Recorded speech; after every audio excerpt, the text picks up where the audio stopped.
the introduction. So yeah, I'm Johannes. I'm a postdoctoral research associate with IBS. So I'll speak about the large-scale data integration to enhance our knowledge on the long-term dynamics of natural and built-up landscapes during the 20th century. So I'll briefly outline our motivation, why we do all this, and then talk about different data integration efforts, which include the integration of cadastral data, building footprint data, but also large property databases such as ZTRAX and 3D building information from OpenCityModel, as well as the integration of HISDAC-US, which is a historical settlement layer set that we created, and National Transportation Dataset, road network data. And lastly, I'll finish with a project in which we use the HTMC, which is the historical topographic map collection. So we use historical maps and integrate that with contemporary LandFire data to model historical forest extents. And then I'll end with some brief conclusions. So yeah, what is the motivation for all this? We're interested in the evolution of urban systems, their physical components, such as buildings and roads, but also in the dynamics of the interactions of urban systems and other land cover types or natural systems, so human nature coupled systems and how they change over time. So we think that knowledge of the past helps us to better understand the present and ultimately to better predict the future. So remote sensing data is commonly used for in many fields, right? But remote sensing data actually constrains us to an observational window of around 40 to maximum 50 years. So spatially explicit data on land cover prior to the 1980s or maybe the 1970s is rarely available. So what we do, we leverage and integrate alternative spatial data sources to enhance our knowledge of the evolution of urban systems and human nature coupled systems. So I'll speak first about a data integration effort that was a fundamental component of my PhD work that I did a couple of years ago. It's the integration of cadastral data and building footprint data. So surprisingly, there is not much data out there on, building age, building construction dates. So what we did a few years ago, we actually identified counties in the US that had cadastral parcel data published as open data and containing building construction dates. And at the same time, counties that had building footprint data available. So this was in 2015, so before Microsoft, for example, released the US-wide building footprint data set. So we scraped these data, we integrated them to a multi-temporal building footprint database, which we call MTBF 33, because it's available for 33 US counties, so a very small subset, but these data are publicly available. And you can use them, for example, to, look at how cities have changed over time. So here you can see the evolution of the building stock in the greater Boston area from 1900 at an annual temporal resolution and at the building footprint level. We use this database for a variety of applications that you can see here to the left. So we used it for uncertainty quantification, basically conducting accuracy assessments of remote sensing-based multi-temporal settlement data, such as the global human settlement layer. We also used this database to generate training data for machine learning-based urban change monitoring using Landsat time series data, as well as for a project where we used convolutional neural networks to extract building footprints from historical maps. So a small data set, but that has been used for quite a few different applications, but again, constrained to 33 different counties in the US. So in order to scale this up, we got access to Zillow's transaction and assessment dataset, ZTRAX, which is a industry-led data harmonization effort that basically uses cadastral data from all US counties and harmonized them, containing over 300 million data records on property and building characteristics, but also real estate transactions. And we have access to that data set. It's not open data, but can be accessed through a data share agreement.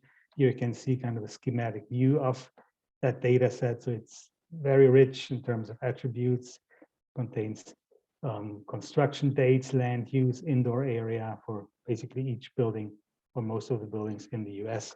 So we implemented a pipeline or a workflow that converts this database into spatial data. We can, for example, map out for each property the year when the buildings were built, as well as the building indoor area, as you can see here. And we can also use these vector data or these geospatial data to generate gridded surfaces. Here you can see this is Boulder, which basically just shows the building density here. You can see the same layer here for a different region, where you can see the total building indoor area per grid cell as a measure of built-up intensity.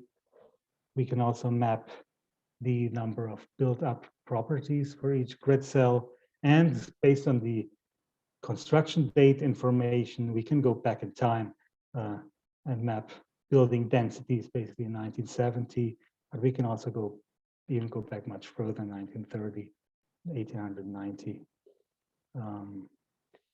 Yeah, you can see this progression here. We can also map out the year of the first development as a measure of settlement age, basically. So what you can see here are in blue the historical parts of those cities and towns, and more recently built up areas in red and yellow. We can use these data, which are publicly available, to generate such animations that show how cities have evolved over long time periods. So this is all available in the Harvard Dataverse, the HISDAC-US settlement data compilation.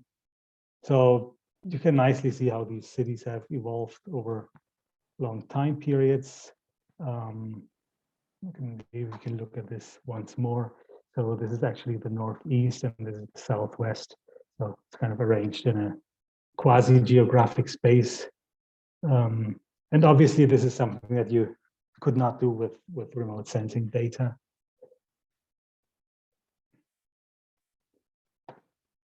So this kind of integration or processing of cadastral data was one of the key efforts that we've done.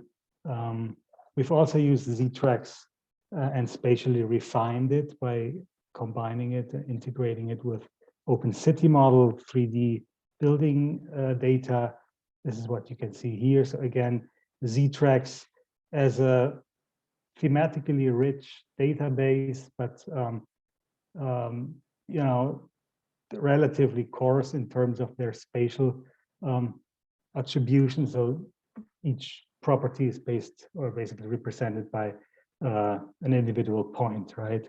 On the other hand, we have OpenCityModel, which is a 3D building data set that actually uses Microsoft's building footprint data that were made available, I guess, in 2017, which is a model-based approach. So OpenCityModel uses building heights from OpenStreetMap and kind of estimates those at buildings where this attribute is not given. It's kind of an imputation strategy.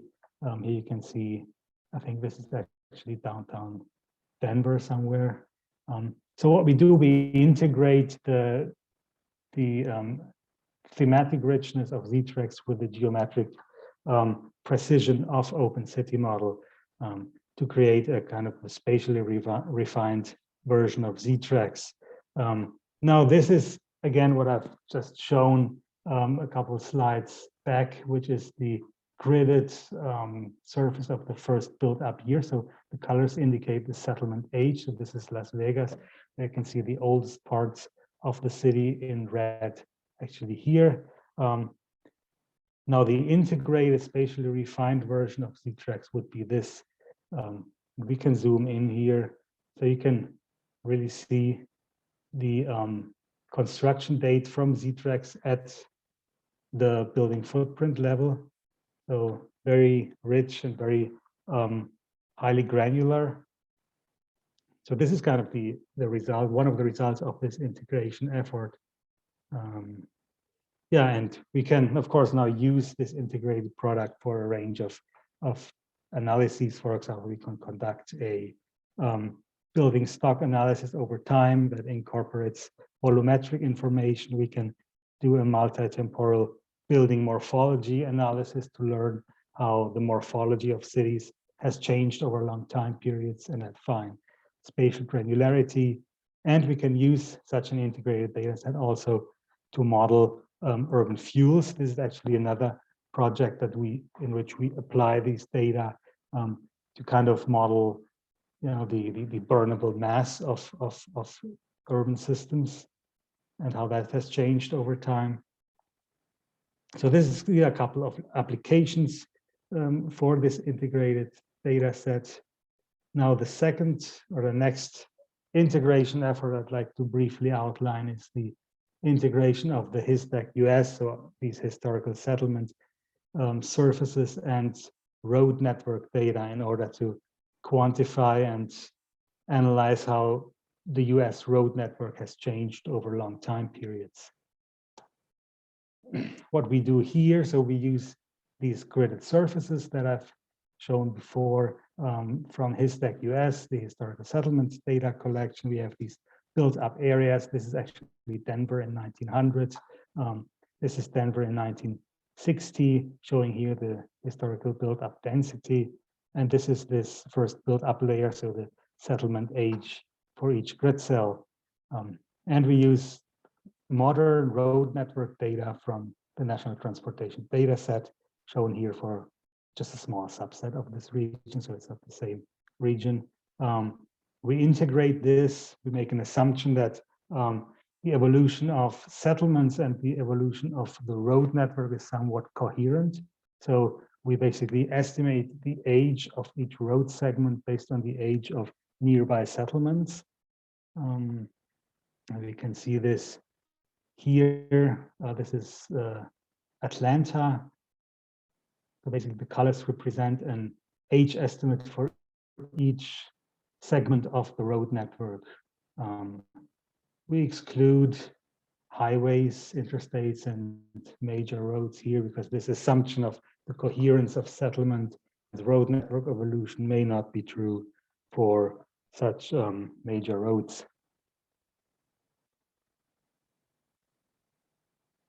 Let's watch this.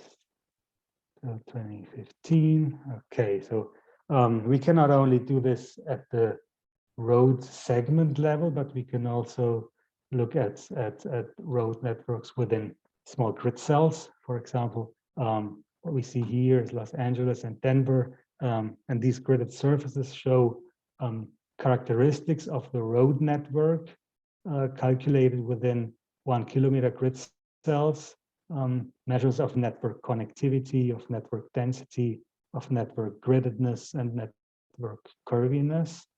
And at the same time, we also know the age of each grid cell, right? So we're able to kind of assess the relationships between settlement age and different geometric topological characteristics of the road network. So what we can do, for example, for each metropolitan area, we calculate correlation coefficients of settlement age and these geometric and topological road network characteristics, and look at the distributions of these correlation coefficients across all metro areas in the US. And what we can see, for example, is down here, we see for mean degree, which is a measure of connectivity of the road network, we see the correlation with settlement age is relatively high. So that means the older the roads, the higher the average degrees, the higher the connectivity, and the higher also the gridiron, the grid-like structure of the road network, as opposed to measures such as the azimuth variety, which is a measure of the road network curviness, the dead end rate as a measure of disconnectedness or disconnectivity of the road network. We have a negative correlation with age, so that kind of tells us the newer the roads are, the higher the proportion of curved roads and the higher the proportion of dead ends is. So we can quantitatively assess this over long time periods. That's kind of the contribution here. We can also look at kind of time slices based on our historical settlement data. We can reconstruct these historical development phases. So basically here, for example, you see all the grid cells in red that were built up between 1940 and 1980. So we look at these increments or time slices that nicely illustrate the urban sprawl that happened during those different time periods. And now we can look at the road network characteristics within those red areas, basically, and establish multivariate time series for each city. So basically, each city is represented by a time series that contains different road network metrics over time. And we're interested in finding common patterns, so cities that have or whose road networks have evolved similarly over the 20th century. So we do some time series clustering analysis and find, for example, that azimuth variety as a measure of road network curviness increases over time for most clusters, but there is one cluster, the yellow one, where this metric actually decreases over time, so it kind of shows an opposite trend. So yeah, and these trajectories, these types of different trajectories seem to be spatially clustered, at least for this example here. So this is just an example to give you an idea what we can do with these integrated data sets, so we can look back in time and see how urban planning has changed over time, how the road network layout has changed over time.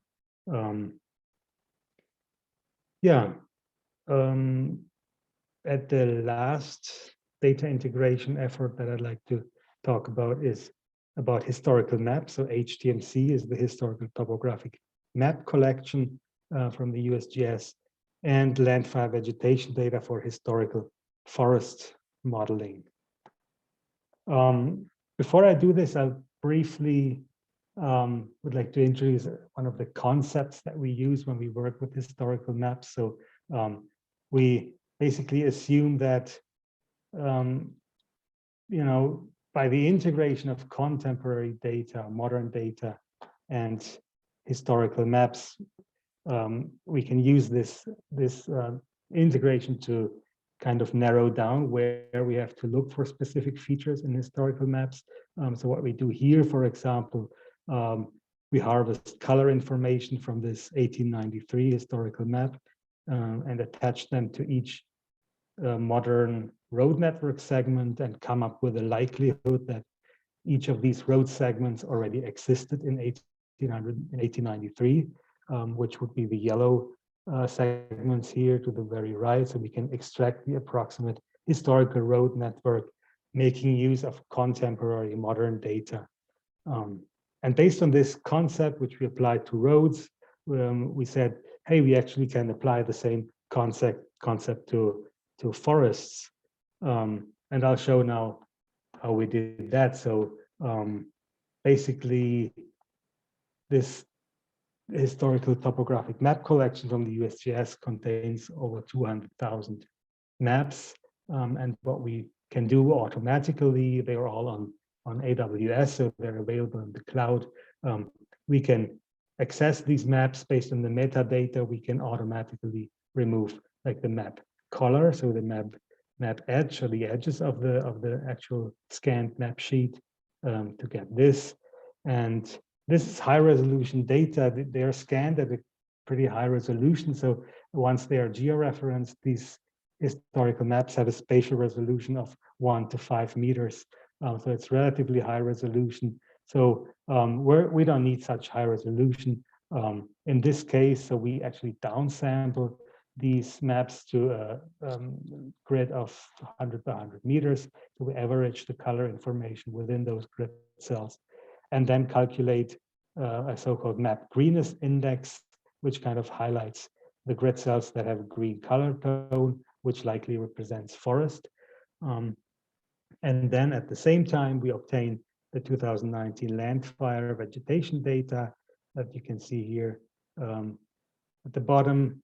From that layer, we can also extract the forest areas, so the 2019 forest areas. We resample those to our 100 by 100 meter grid for the historical map, and then extract the historical forest using the contemporary forest as kind of an auxiliary data set, assuming that these two layers are more or less similar.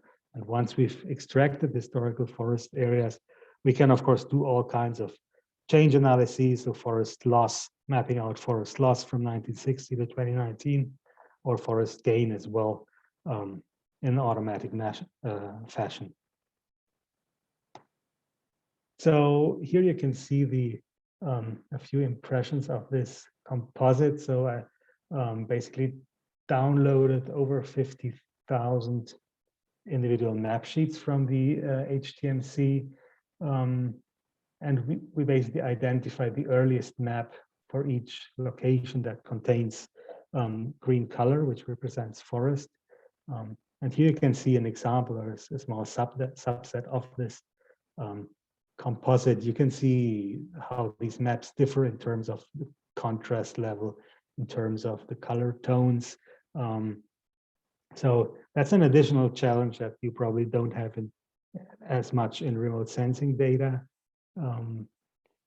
Plus, the temporal reference of these individual historical maps is very heterogeneous. So from the metadata, we actually know the year in which the maps were created, so we can map this out. You can see to the right. So yeah, you can see that it's quite heterogeneous, but you can also see there's a lot of red in the coastal areas and also here in the east, which indicates that these maps actually contain forest information from the 1950s or even earlier for large parts of the country. And that's obviously something that you cannot get from remote sensing data. So here's another example of this composite. And now this is the map greenness index that we extract. The map greenness index kind of follows the concept of the band ratios, such as the NDVI, which you probably know. So it's kind of the same concept, just we're not using red and infrared, but red and green and red and blue. So we only have RGB color information. And this index kind of is pretty sensitive to green color tones, as you can see here. And now this, for comparison, this is the 2019 LandFire forests classes. So you can already guess from this comparison that there are quite some differences that happened over time, which is quite interesting. And I'll show how we actually extract the historical forest area. We see here the state of Colorado and our historical forests, historical map composite. So white quadrangles or white areas are actually locations that do not contain maps with green color from the respective scale level. So these are only 1 to 24,000 scale maps. So we extract the green layer basically by using this map greenness index and zoom in a little bit. And so this would be now the result. So this would be the extracted forest areas from these historical maps. And how does this work? I don't want to go too much into details, but we use a image segmentation algorithm, which is called Watershed Segmentation. And we guide this by the contemporary LandFire data, by kind of doing an iterative process based on agreement maximization. So Watershed algorithm is based on some seed points, and we set these seed points in a way that the agreement with contemporary LandFire data is maximized. Yeah, now this would be the result for whole conterminous US, the extracted historical forest areas based on the 1 to 24,000 scale historical maps as compared to the 2019 LandFire forest data. You can see, of course, some differences. There are some regions where we don't have any 24K maps. And then in other regions, you will also find some misclassifications, or the method is not perfect yet. And in order to highlight these differences quantitatively, we can, for example, calculate an F-score, so an agreement measure for each quadrangle, so for each individual map sheet. So the F-score ranges between 0 and 1, and high basically indicates high levels of agreement between these two binary surfaces. And this is what we can see here. So high levels of agreement basically, in this case, mean stability of the forest over time, whereas low levels of agreement imply that more changes have happened. And based on these binary layers that we have now for each quadrangle, so for each map sheet, basically we can also calculate the absolute change of forest area between the historical and the contemporary forest. So red would be forest gain, and blue would be, forest loss, basically. Whereas this is rather a qualitative map, and this is kind of how far I've gotten with this project. So this is still work in progress.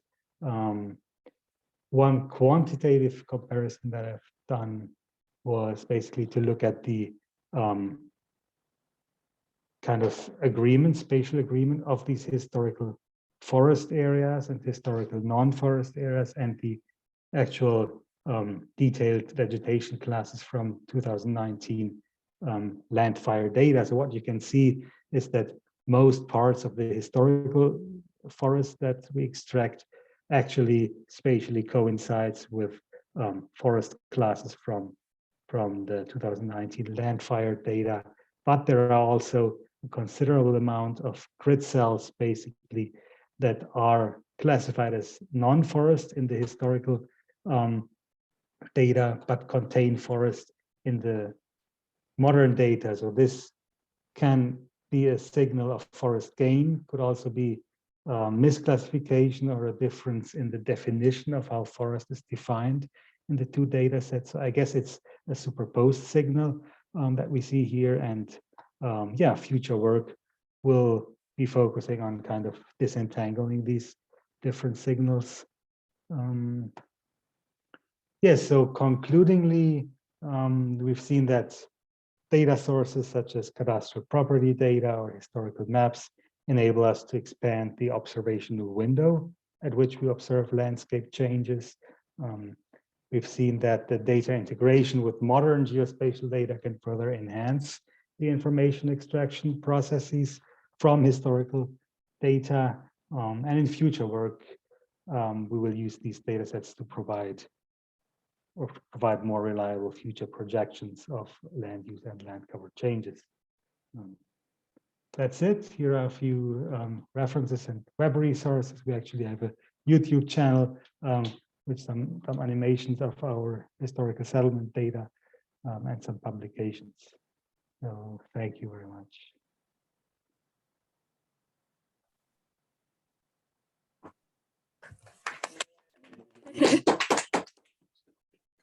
Can you hear the applause from the in-person audience? Yes, thank you. Awesome. Are there any questions?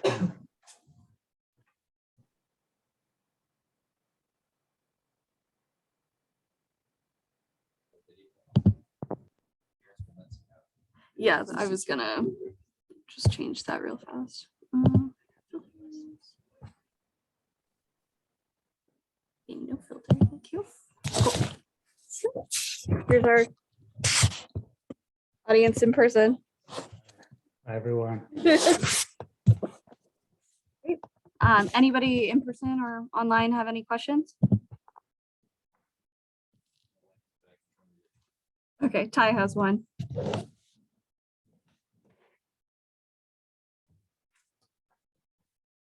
I loved your results about the early networks, the early transport networks. I know there's some research talking about a lot of development was limited by how far people were willing to travel.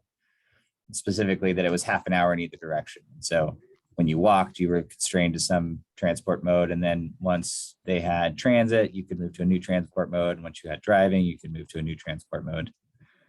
So I'm just curious, have you thought about different transport modes at all in sort of your evolution of the road networks and how they maybe fit in with whatever the land use was at the time? That's a very good point, but we have not quantitatively looked at that. So that's certainly one driver of how these road networks have changed over time, but we have not really looked at that. But that's certainly something we can do in the future. Very good point.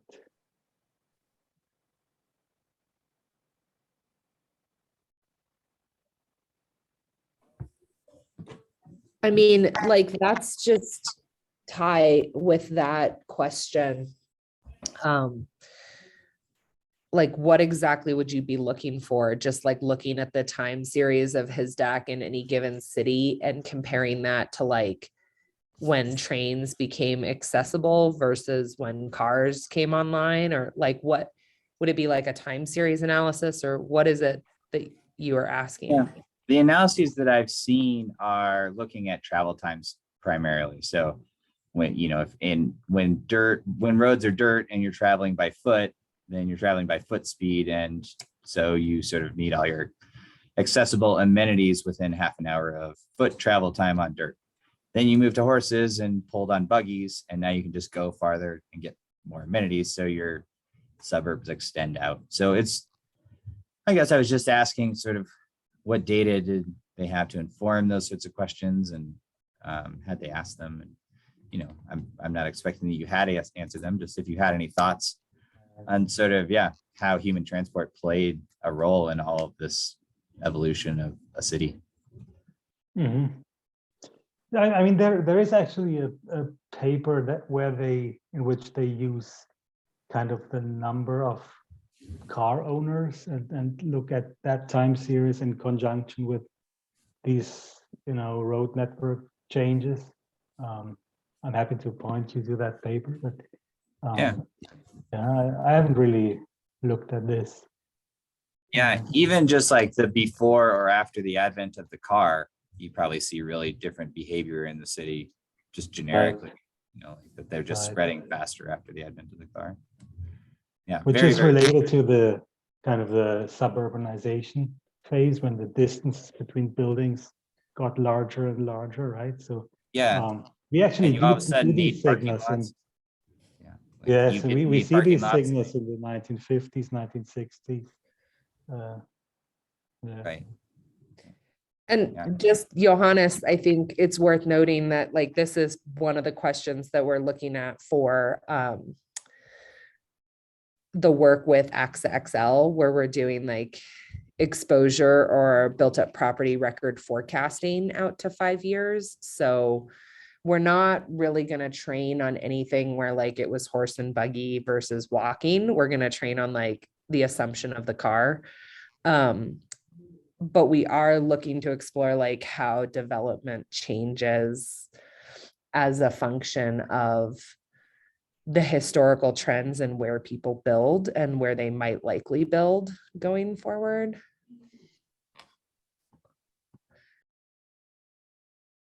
Right. Yes, that would be one of the kind of the next steps that I mentioned by learning from the past and better predict the future. So this is a good example.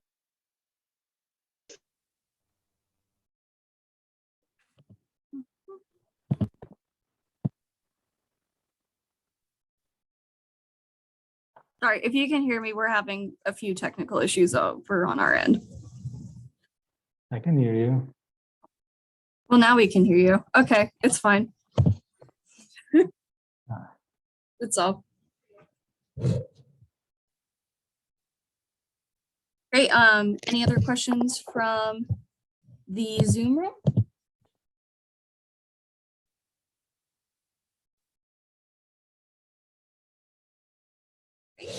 Well, then I think we will. Oh, wait, Josh. It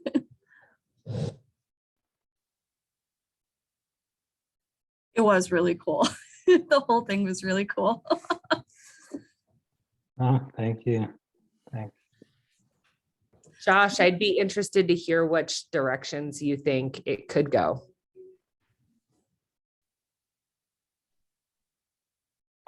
I don't know. I guess I'm just thinking like an awareness of kind of how much forest we have left, and sort of particularly which species we're looking at, like thinking about the redwoods, for example, and how much of that sort of forest we have lost. At the very least, just an awareness of the direction that we're headed in terms of forest loss, and maybe we can look at, in terms of gain, where are we seeing forest gain, and how can we sort of seek to maximize that? Yes, so like these things are exactly the questions that could be tackled with this data set. So I'm collaborating with Kyle Rodman on this, who's a former CU geography alumni. He's a forest ecologist, but we're more than happy to chat with people that have more domain knowledge on forest ecology. Like I don't have that, so I just process the data. So yeah, I mean, I'm happy to talk further on these questions. Yeah, hi. I'm sorry. This is Stefan. Johannes, thanks so much for the presentation. This was great as always. Just wanted to give some quick comments here. These are really interesting questions, and it's important to understand the work that Johannes was mostly talking about is very much focused on understanding what data capabilities, what can be reached with these data integration efforts, and get started on some interesting applications where we can contribute, where we can kind of steer the directions a little bit with the bit of expertise that we have. But you can realize already that there is so much going on. There's so valuable data over long time periods at fine scale for these different domains, so that we feel like we are constantly just inviting people, hey, use these data, talk to us to better understand the nature of these data, and think of some really interesting applications where the more domain knowledge comes in, the more interesting the applications will be. So that's a typical case. I know that so many people are working on so many different interesting topics. If you have ideas, bounce them over to us, and we are happy to talk about it. As you might have seen, I didn't see the very first slides. We have already some really interesting applied work that, for example, Virginia has led on WUI, on fire modeling, or exposure of the built environment to natural hazards, and these kinds of topics. They're typical application topics where you can expect these data are extremely valuable, and the understanding of urban development over long time periods is just one really interesting example of this. To try to understand what happened over decades or even more might help us to better understand what to expect, for example, what Natasha has mentioned before, to better understand the predictability of these data, or the predictive power of models, if we are able to fit some on these data and other covariates, for example. So in short, be in touch if there's something interesting for you. We're happy to talk and better understand what applications are out there, what are people interested in. It also helps us to better refine and tune, for example, next versions of data that might come. All right, again, thanks, Johannes. Pretty cool. Thank you.